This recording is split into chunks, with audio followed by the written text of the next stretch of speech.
Om Namo Bhagavate Vasudevaya. Om Namo Bhagavate Vasudevaya. Om Namo Bhagavate Vasudevaya.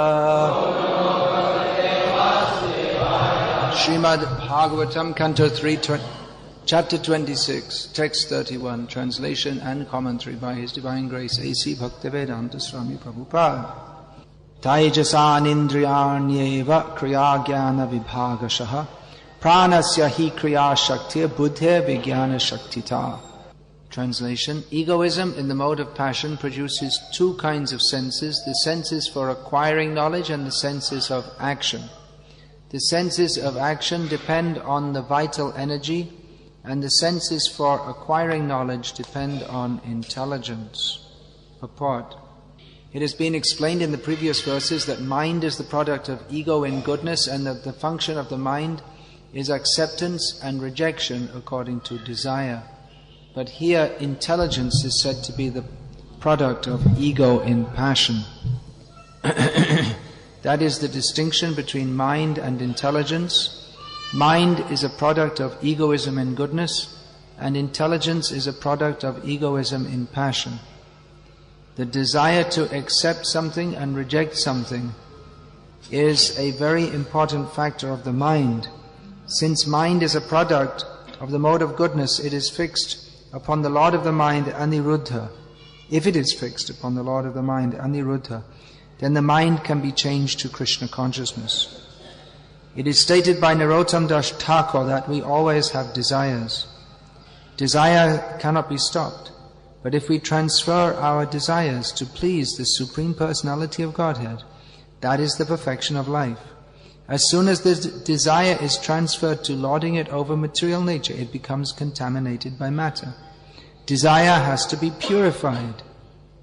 In the beginning, this purification process has to be carried out by the order of the spiritual master, since the spiritual master knows how the disciples' desires can be transformed into Krishna consciousness. As far as intelligence is concerned, it is clearly stated here that it is a product of egoism in passion. By practice, one comes to the point of the mode of goodness, and by surrendering or fixing the mind upon the Supreme Personality of Godhead, one becomes a very great personality, or Mahatma. In Bhagavad-gita it is clearly said, Samahatma sudurlabhaha, such a great soul is very rare. In this verse it is clear that both kinds of senses, the senses for acquiring knowledge and the senses for action, are products of egoism in the mode of passion. And because the sense organs for activity and for acquiring knowledge require energy, the vital energy or life energy is also produced by egoism in the mode of passion. We can actually see, therefore, that those who are very passionate can improve in material acquisition very quickly. It is recommended in the Vedic scriptures that if one wants to encourage a person in acquiring material possessions, one should also encourage him in sex life. We naturally find that those who are addicted to sex life are also materially advanced, because sex life or passionate life is the impetus for the material advancement of civilization. For those who want to make spiritual advancement, there is almost no existence of the mode of passion. Only the mode of goodness is prominent. We find that those who engage in Krishna consciousness are materially poor, but one who has eyes can see who is the greater. Although he appears to be materially poor, a person in Krishna consciousness is not actually a poor man. But the person who has no taste for Krishna consciousness and appears to be very happy with material possessions is actually poor.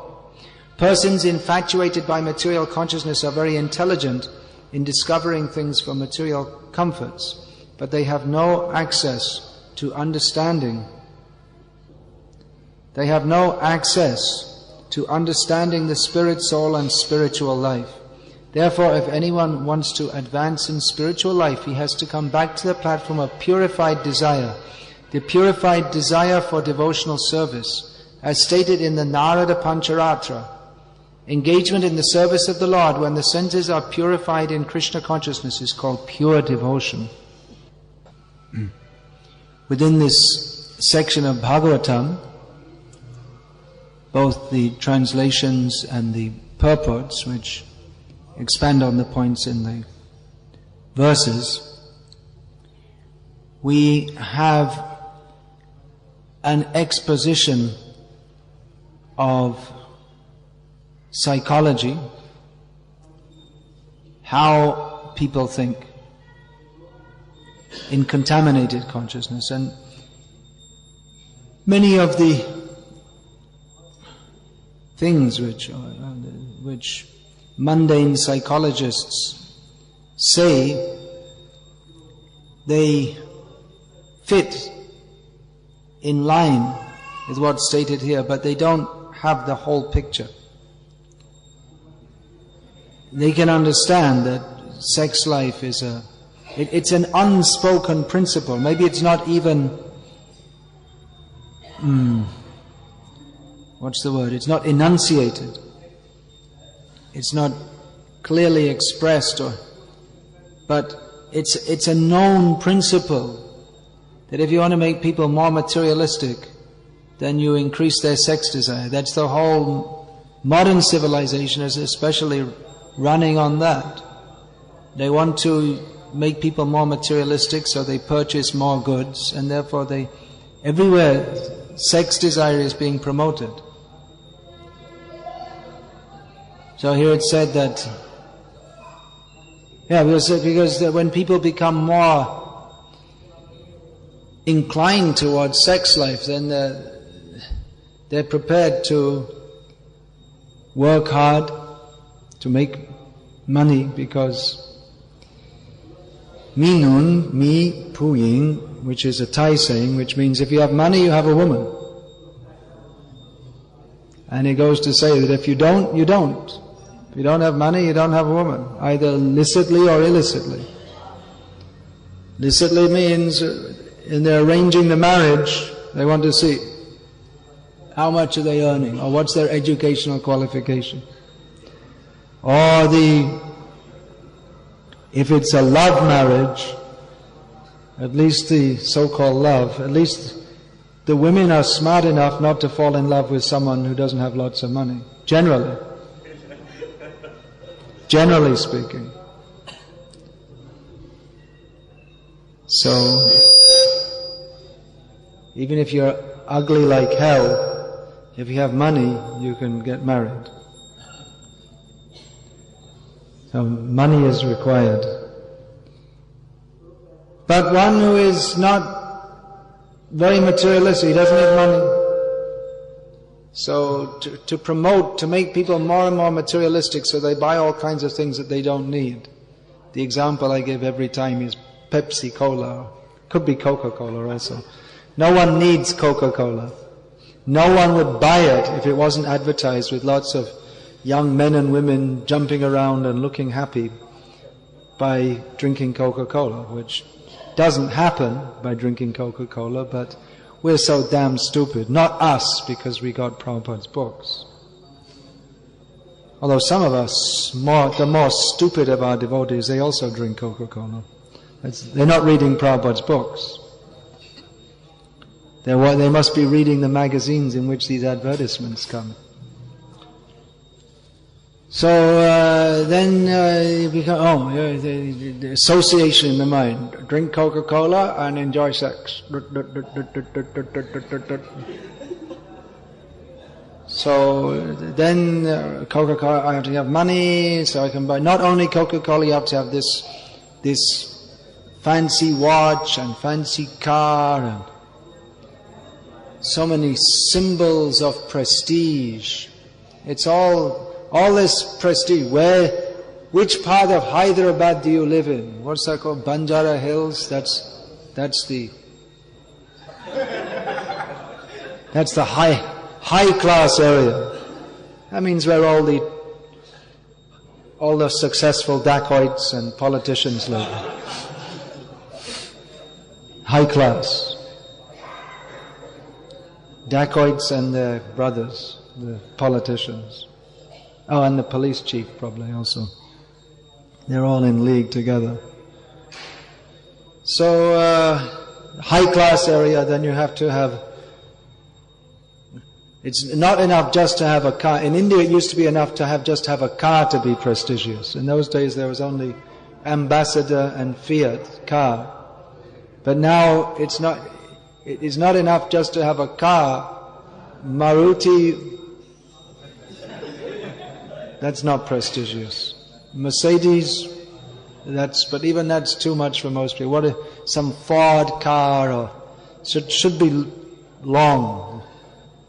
Never mind you get stuck in the traffic jams, but you have to, this is prestige. It's all sex. It's all just to show. I am materially successful, and therefore I have the option to enjoy sex. It's ridiculous. But that's the way the material world is running on, especially the materialistic civilization as we see it now. It's a practical principle. We see when young men start to become interested in Krishna consciousness, and often their parents, they decide it's time for them to get married quick. Because they have the idea if they get married, then they won't be so spiritual. The cure for spiritual life is sex life. But we put it around the other way. The cure for sex life is Krishna consciousness.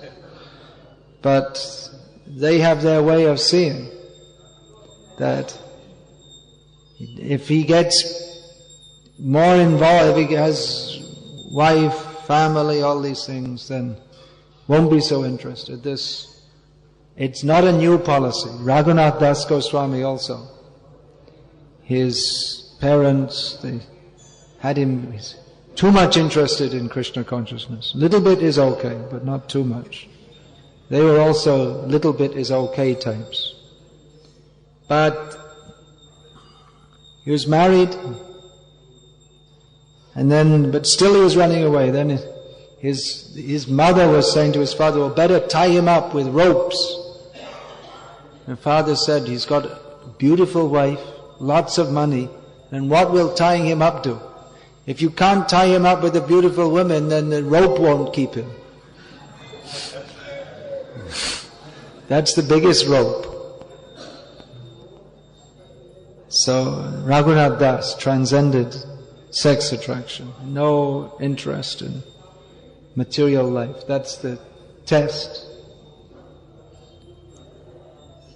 Sometimes we hear devotees say that, well, is it all right that I can have a good career and earn lots of money and I'll use it for serving the Vaishnavas? I want to have lots of money and be rich and be prestigious, but only for Krishna consciousness. I don't have any material desires, but I just want to do it for Krishna. But the thing is that to earn lots of money and become rich, the impetus for that, you want to say that the impetus will be to serve Krishna. But that impetus is coming from the mode of passion. And one has to think in a manner, money, money, money, money, money, oh yes, for serving Krishna. Money, money, money, money, money, money, oh, for serving Krishna. Money, money, money, money, money, money. You think about money, and then occasionally you think of the excuse that, well, I need it to serve Krishna. But actually you're interested in money. And with that comes it's all produced from the mode of passion. So with that comes all the trappings of the mode of passion. You can't cultivate the mode of passion in only one way. But the desire for sex and then prestige and how people will notice me. We can say I'm doing it for Krishna. I'm going to have a big house and a big car and people will notice me and then I'll preach. But if you want to preach, you don't need, if you actually want to preach, then the desire to preach itself, which is a spiritual desire, purely spiritual desire, that will be fulfilled even without all these things. Of course, it may be an advantage for preaching Krishna consciousness to have these things. But even if one doesn't, one can preach Krishna consciousness. It's not that one requires to have a big house and a big car and a high position and an MSc, and then you can preach. It's not required. It may have some attraction in the beginning. People they may respect that because people are materialistic. But if you have all these things, but we're not pure in our motive to preach, if we think, well, I have to make more people, we'll only make educated people devotees, or we will, then it's materialistic way of thinking. Instead of thinking that how to benefit all the jivas, we're thinking we'll only preach to the educated jivas, because these uneducated jivas, they're below our level. Then it's a mundane way of thinking, actually.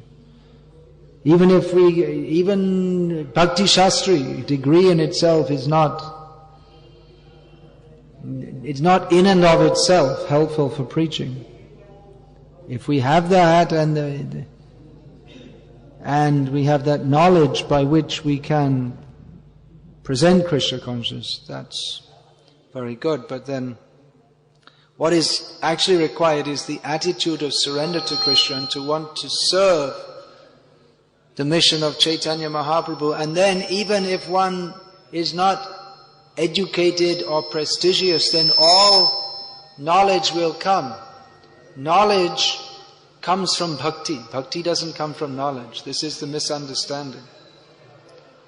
Vasudeve Bhagavati Bhakti Yoga Prayojitaha Janyatyashu Vairagyam Jnanam Chayada Haitukam. It's not that I'll become very learned or very austere and then bhakti will come from that. But rather, if one has bhakti, then knowledge and renunciation, actual knowledge and actual renunciation, they are products of bhakti. That when we say gyan here, jnanam chayad ahaitukam, that means the realization, I am eternal spirit soul, I am meant for serving Krishna.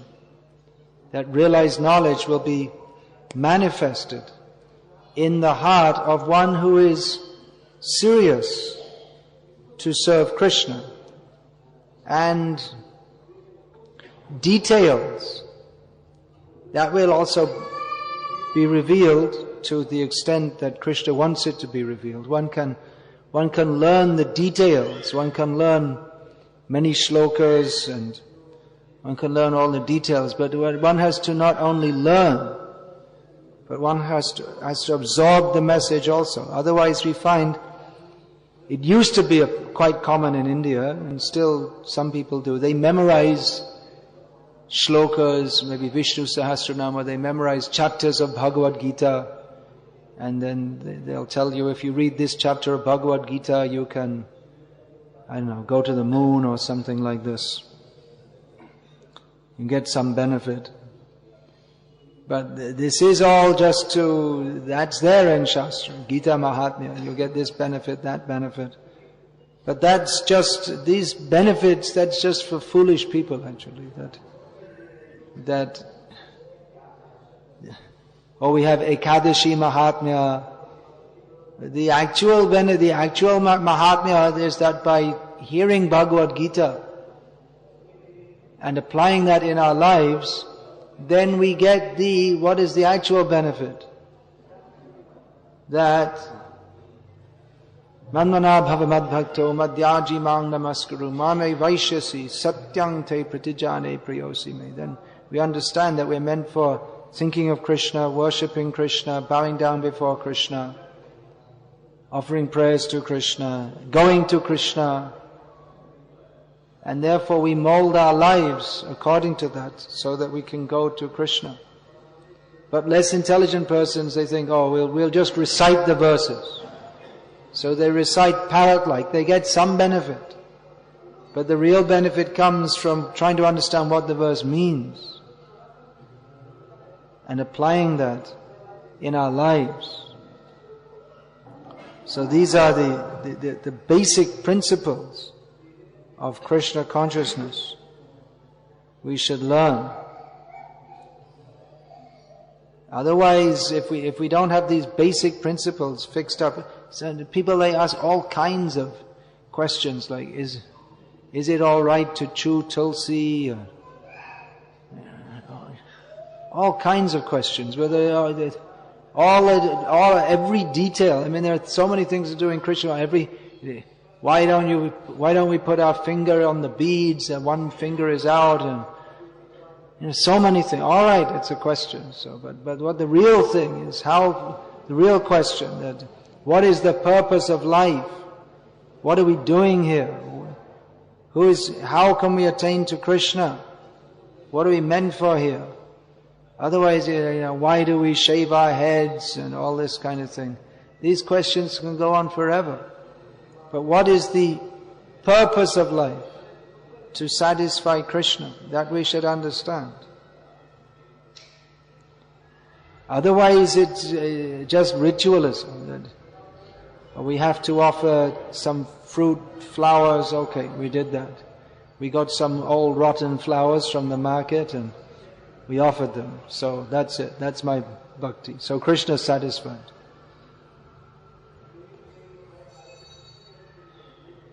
Change of heart is required.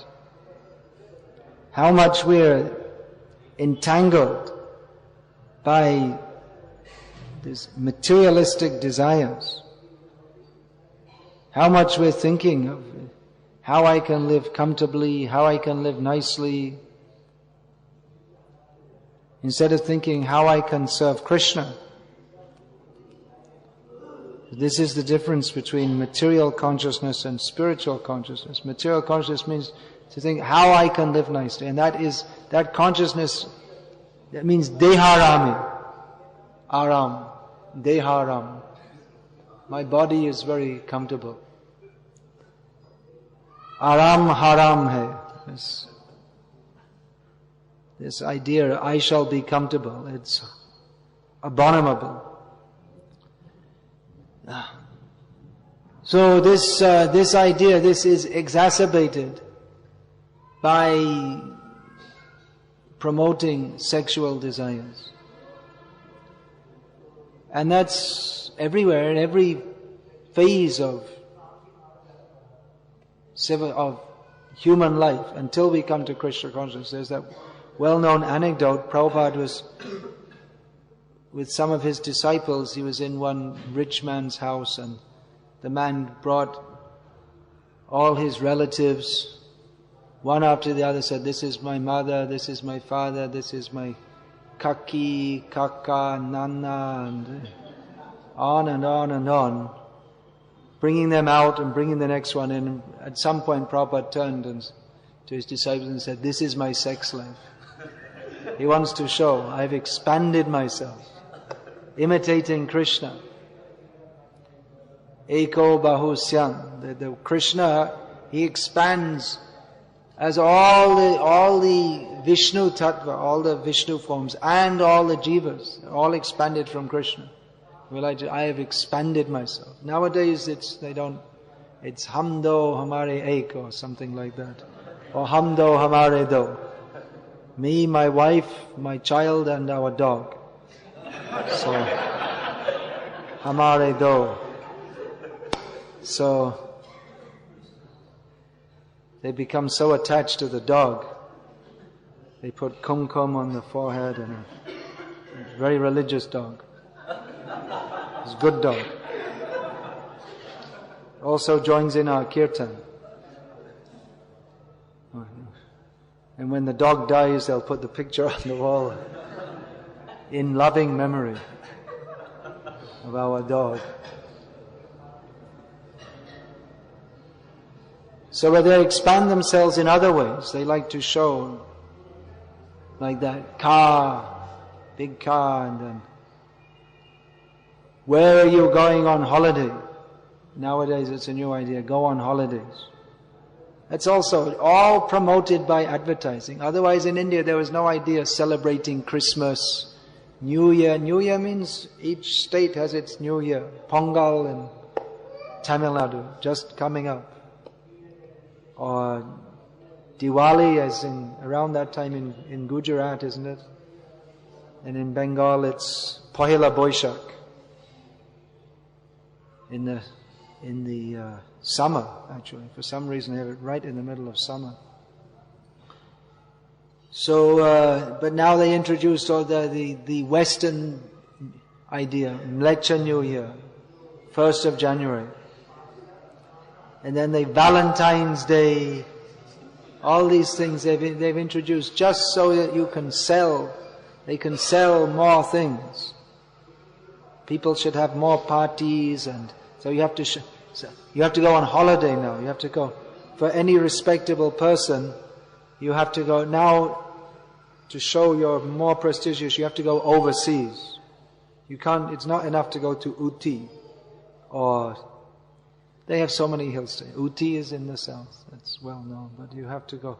Now it's Singapore, Malaysia, and if you're more rich, then you'll go to Europe. Dubai, shopping festival, coming up, must be surrounded, must be started now, shopping festival time in Dubai. Dubai mein sab doob jate. Pagalpan mein. They're all immersed in madness, shopping madness. So,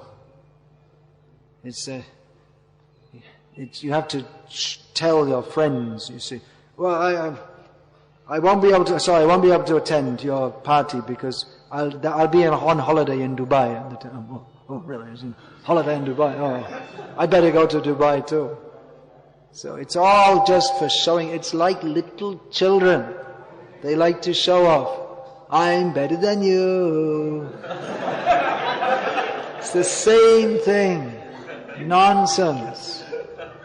People spend their whole lives being complete nonsense, and they think that this is something very wonderful. Amitabh Bachchan, everything he's advertising. Whatever's being advertised, you see his picture everywhere. So someone gave me a Parker pen, and whose picture was on the packet? To show it's prestigious. He's supposed to be a symbol of prestige, so there's a picture of him holding a Parker pen. AB. So, there's the idea that prestige, or people say that, well, I'm just going to go and visit my friend, and then you just drop the name of the chief minister or something. And then I'm inviting and then you say the film star or something. You'd like to show all this, they spend their whole lives just interested in that which will increase their prestige. This is described in Srimad Bhagavatam. Nunang pramata kurute vikarma yad indriya pritya apinotina sadhu manya yata atmanoyam asan api kleshada asadeha. People who are insane, not only insane but certainly insane. Nunang, definitely. Dunang means definitely. Pramata. Mata means insane, and pramata means even more insane. So nunang pramata, they're certainly completely insane. And this is spoken by the Supreme Personality of Godhead. So let's completely seal the matter. Who they engage in sinful activities just for the sake of some transitory happiness, which causes them to get bodies by which they suffer again and again and again. This is insanity. India definitely, the most insane people. Because they have this culture, they have this knowledge, all these Shastra is spoken, is the culture of India, but they're forgetting that deliberately. They're imitating the culture of the West, which is just meant for creating hell here on this world. They say they don't believe in hell, but they're busy creating it here.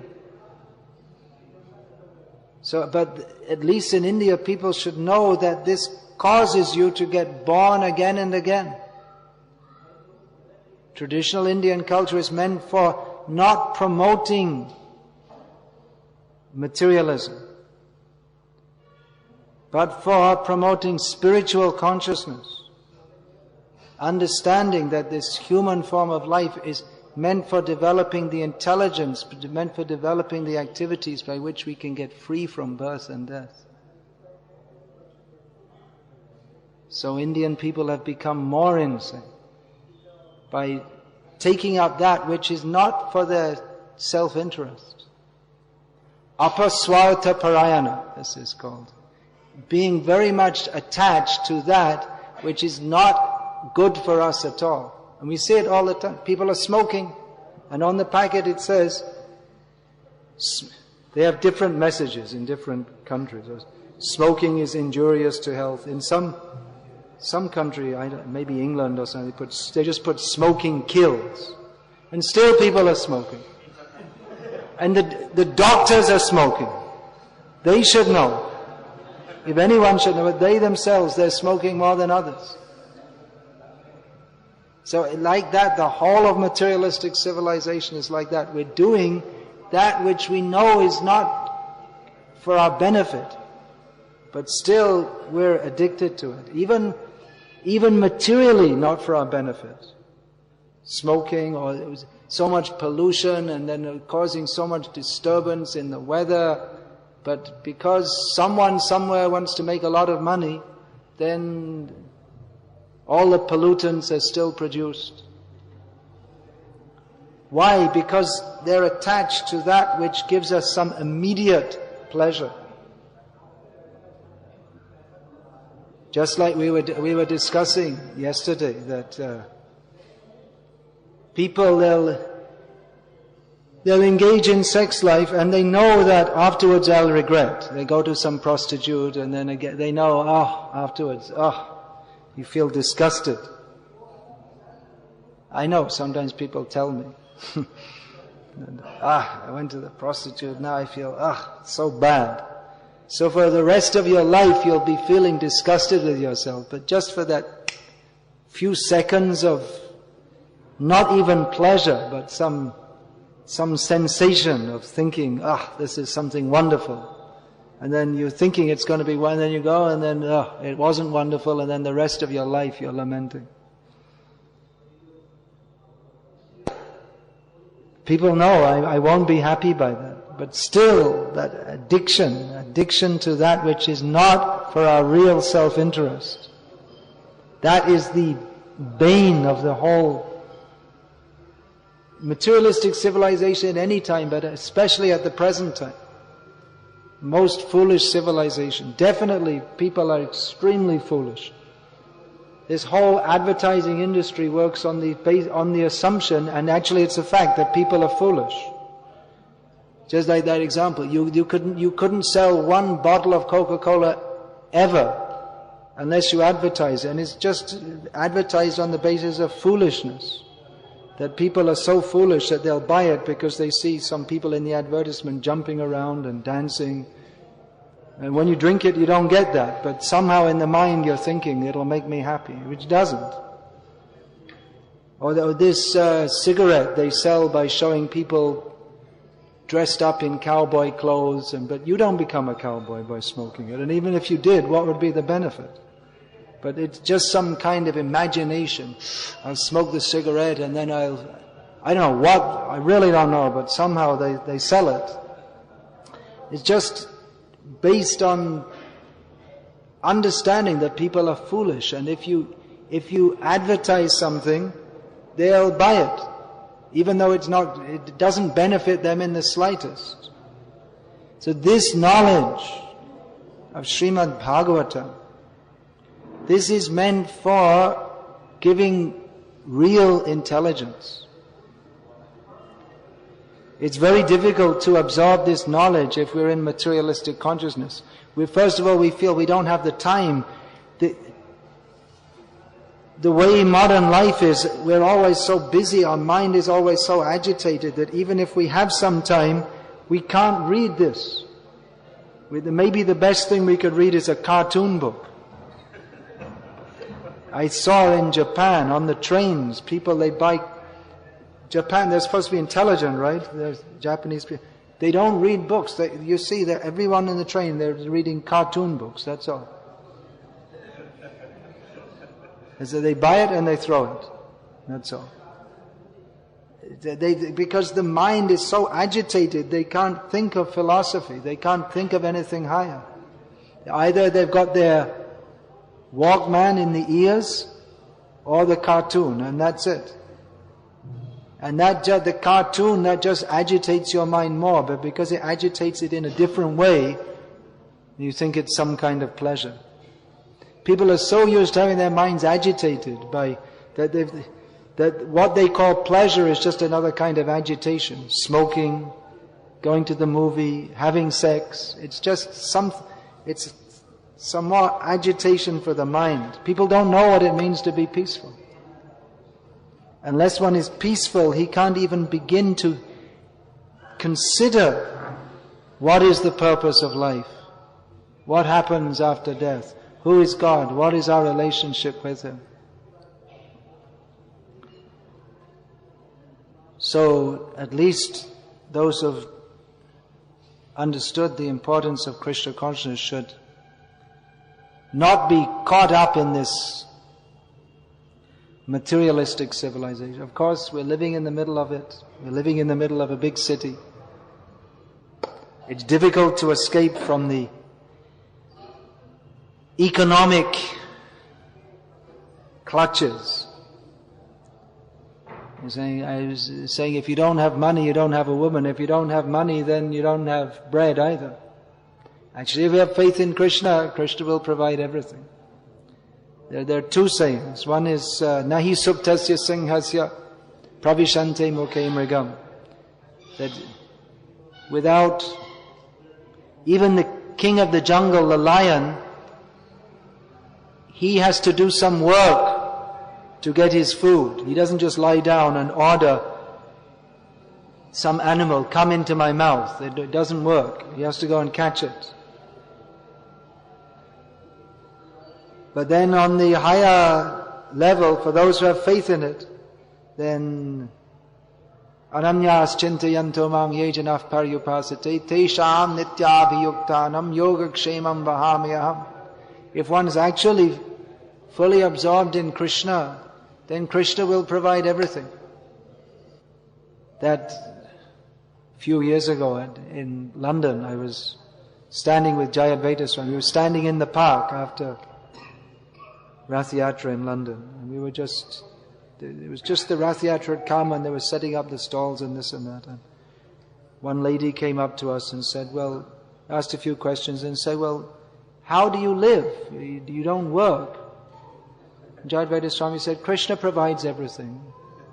He said, how? I said, whatever we need, Krishna sends. How does that work practically? He said, Krishna sends whatever we need. She wasn't satisfied and she went away. Then 2 minutes later, someone came up and brought us plates of prasadam. We didn't ask. We didn't even know there was prasadam arranged. I guess we should have guessed, but automatically it just comes like that. There's so many stories. In the early days of the movement, and that this Shyamasundar he told, our devotees, they'd rented some storefront, they had no idea how to pay the money, and it was coming time to pay, and they'd done a Rath Yatra, they had so many bills pending, they never had any idea how we're going to pay all this. And then one morning they went out for chanting japa, and just they saw in the street so many $100 bills just blowing in the street. They saw Krishna. This is Krishna. Krishna has sent. That also one year in New York, they distributed so many books, and they were selling at less than cost price, and they had no idea. They were going thousands and thousands of books, and each book they distributed, their bill went up and up and up. Then, so they were just to pay the bills, they were emptying out the collection box in the temple every day. It wasn't very much, and then last day of the book distribution marathon, they opened up the box and they found there's like a few $1,000s.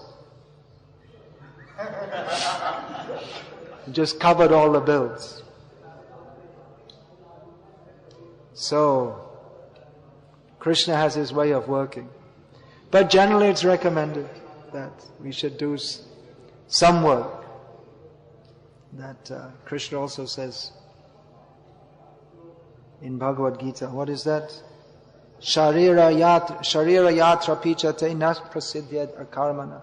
Even to maintain the body, some kind of work has to be done.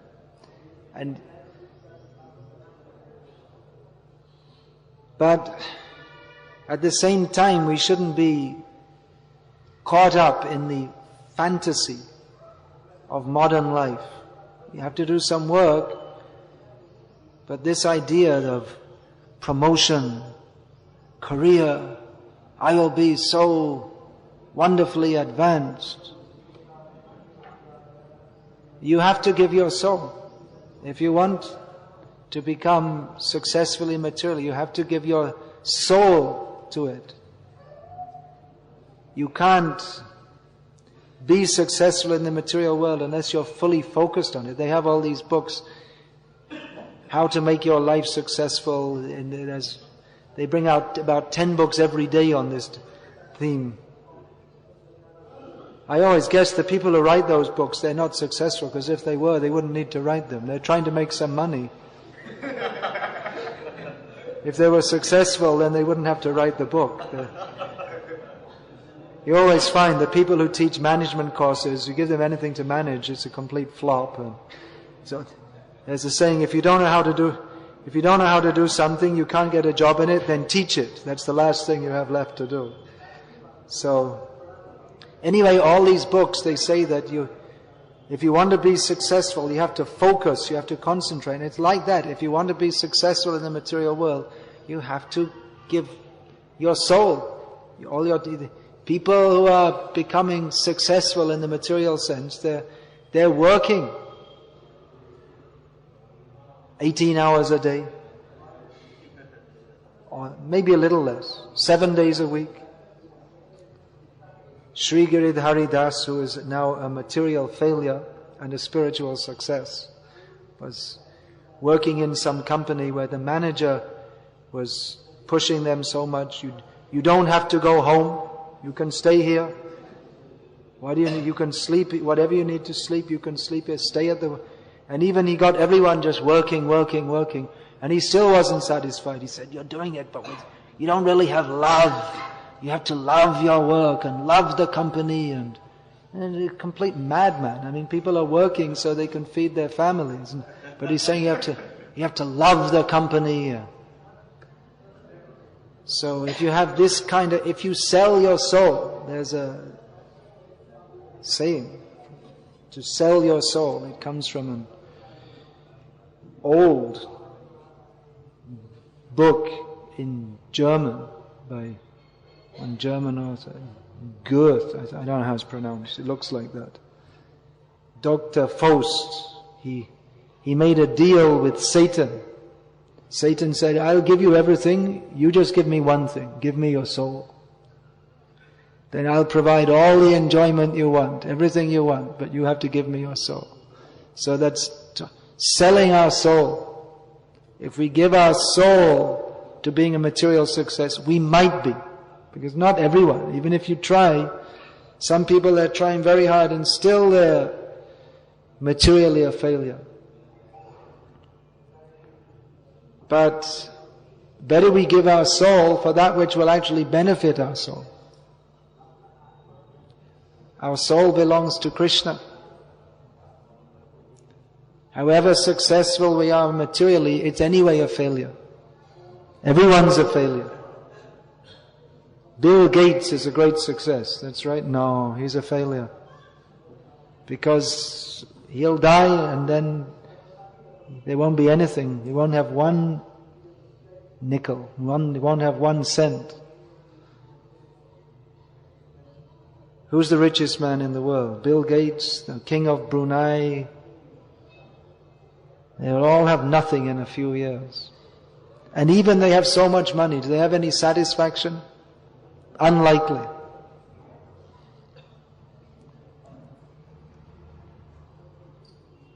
So many great people. There's some website with 20,000 biographies.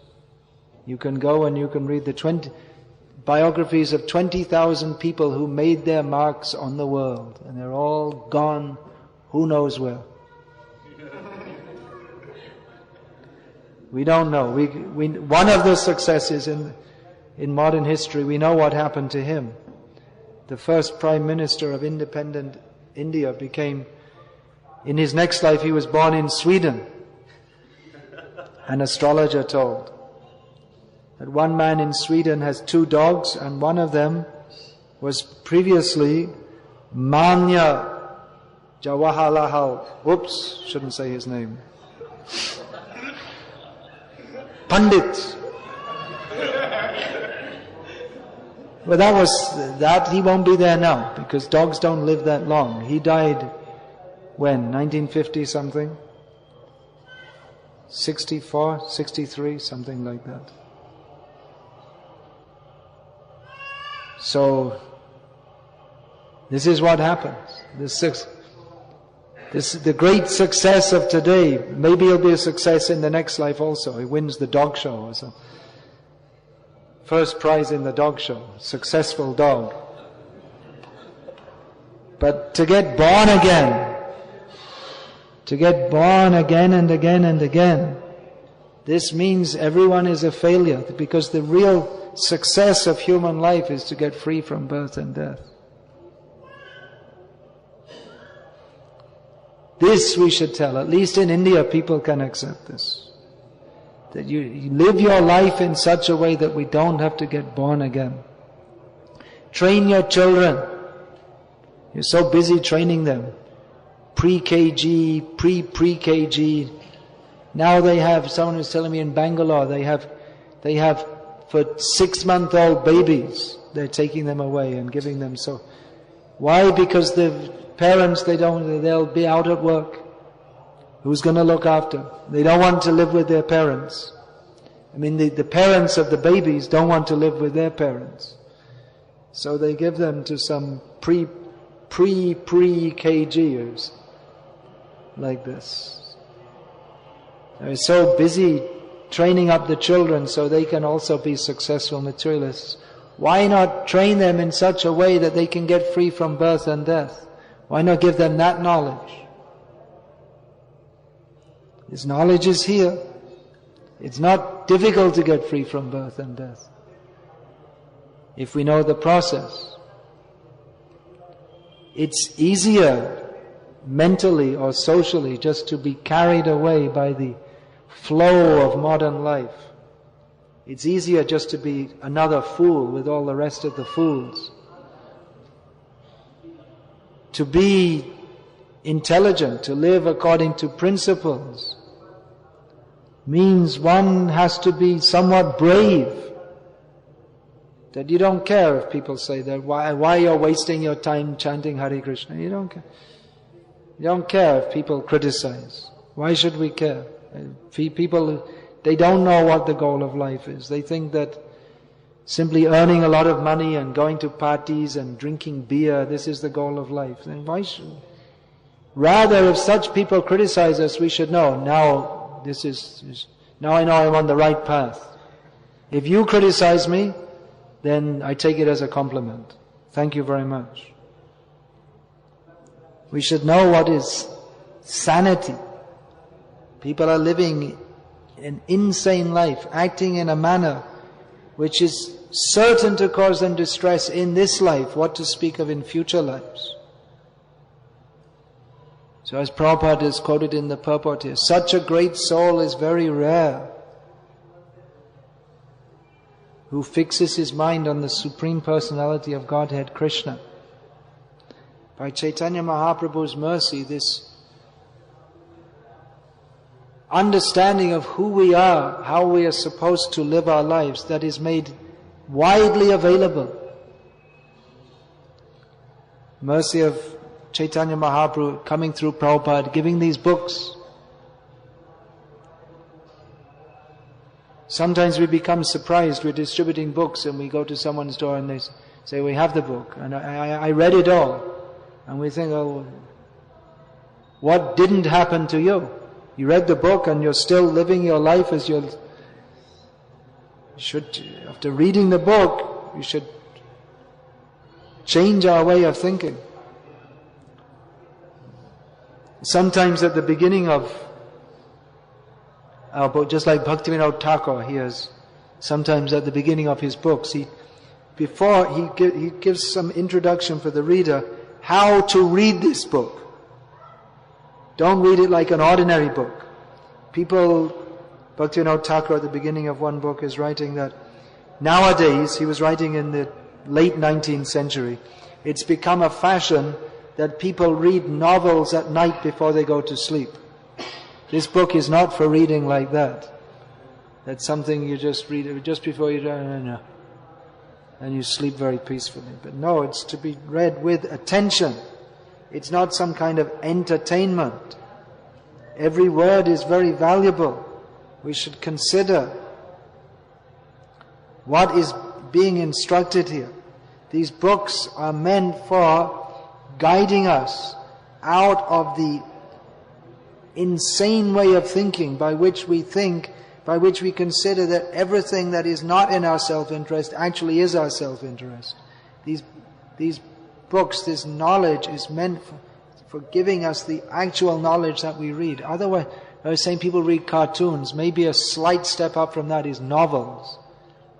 I don't know if it's, but these novels, it's like you read the whole thing. I have also wasted my life. I didn't read many, but I have read.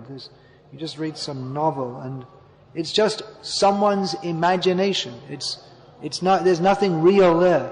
People go to a movie and there's some story and they cry, but it's all just make-believe. It's not real. They read the story and what's going to happen next? Nothing's going to happen next. Because it's all just imagination. And people, they waste their lives. People they become rich and famous. I saw one headline in the newspaper that some book about Harry Potter sold, I think, 2 million copies on the first day it came. And it's just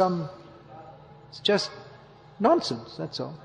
I mean, there's nonsense, there are different degrees of nonsense. I mean, there's what you can call real life nonsense. I mean, that's what we call so-called real life. You can read the newspaper, that's things that really happen. So-and-so politician got assassinated, bridge collapsed, plane crashed. So this is all one kind of nonsense. And then you have sports, that's another level of nonsense. And then you get novels, and that's another level of nonsense. It's, which level do you take your nonsense on? Better just forget it all.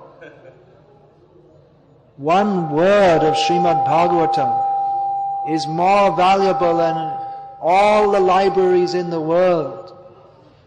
People are this university, people want university education.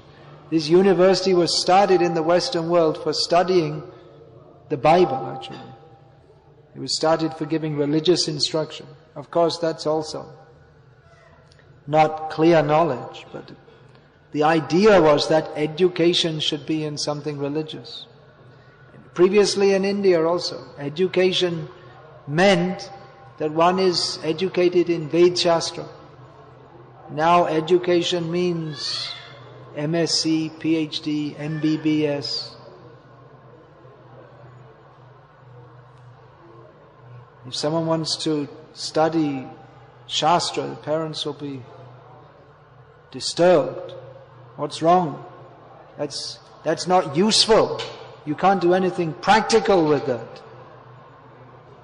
So that's true. With your university degree, you can do something practical. I mean, practical means which is something which works in this material world. It will practically entangle us in material life.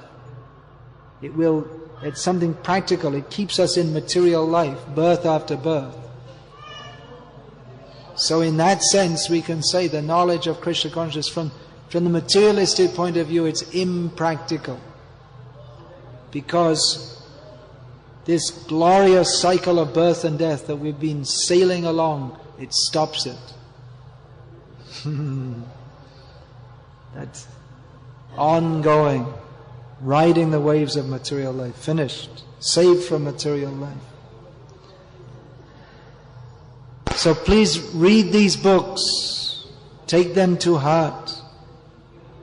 Don't get entangled in the modern civilization. We may have to live in it to some extent, but Padma Patram Bhasa, we can live in this world like the lotus lives, or the lotus grows in the water, but it doesn't touch the water. Even the water drops on the leaf, it will fall down again. So we should be in this world, but only living in this world to serve Krishna, not getting entangled. Entangled means trouble. Come out by reading these books. Who's reading Srimad Bhagavatam regularly? You should all read. Make Bhagavatam your life. Prabhupada's instruction.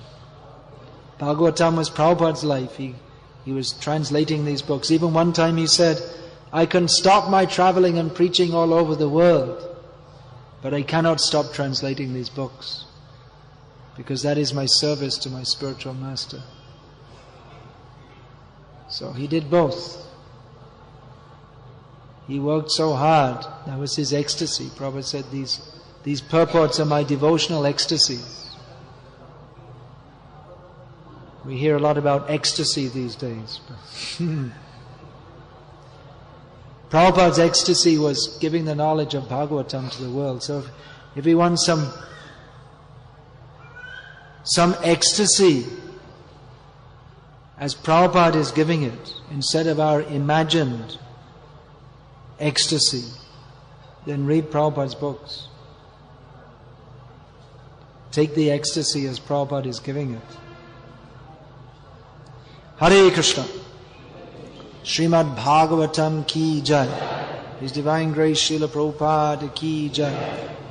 Any question about this? Yeah. Mike? In Gita, Krishna says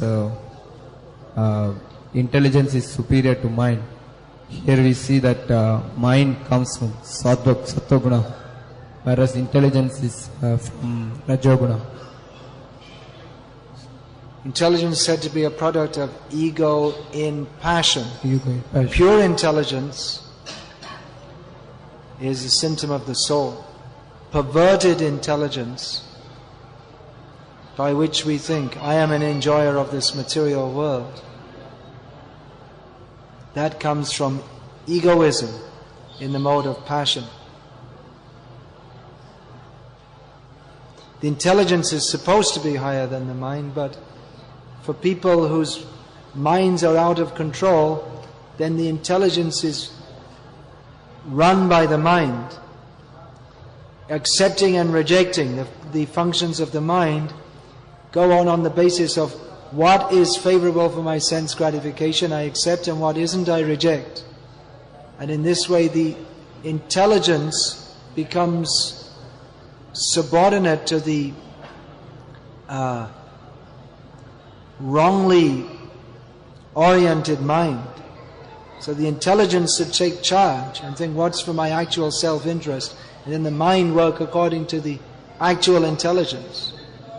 But in polluted consciousness, the intelligence, it all becomes back to front. The intelligence is above the mind is supposed to be above the senses, but in polluted consciousness, we act according to the senses.